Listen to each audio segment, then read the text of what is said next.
ইরানের একটা ভিডিও ছাড়ছিলাম আমার মোবাইলে, আমি টিকটকে পোস্ট করছিলাম। টিকটকে 2 লাখ ভিউ হয়েছিল, 93,000 লাইক হয়েছিল। আমার ইরানের দেশদ্রোহী বানায়া, আমার ইরানের সাপোর্ট বানায়া আমার রিমাইন্ড দিছে, মারছে, সব কিছু করছে। আমাকে ধরছে, আমার কফিলানা ধরাই দিয়ে গেছে, আমার আই ট্র্যাক করে ধরছে, আমার মোবাইলে ট্র্যাক করে ধরছে।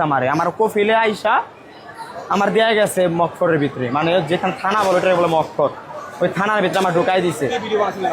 ভিডিও একটা ধরেন একটা ড্রোন পড়ছে, ওই ড্রোনটার পিছনে একটা সাইরেনের একটা ব্যাকগ্রাউন্ড মিউজিক দিছিলাম, যেমন আরবিতে ওই মিউজিকটা হারেক হারেক বলে আর কি, ওই মিউজিকটা আমি দিছিলাম ব্যাকগ্রাউন্ডে।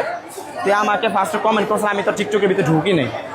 ওনারা মনে করলেন খুব খারাপ অবস্থায়, মানে আমার ফার্স্টে ধরছে ইনতাইতুল্লাহ খামেনি, ইনতা মুসলিম, মানে বলতেছে তুমি কি আয়াতুল্লাহ খামেনি, তুমি কি মুসলিম?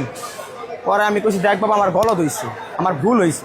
তারপর ওরা মনে করলেন প্রায় 7-8 ঘন্টা মারছে, রিমাইন্ড দিছে। শুধু আমার না, হাজার হাজার বাঙালি আছে বর্তমান কুয়েতের অবস্থা খারাপ। আমি নিজে ব্যক্তিগতভাবে কমু কুয়েতে জানি কেউই না যায়, কারণ আমার লাইফ শেষ।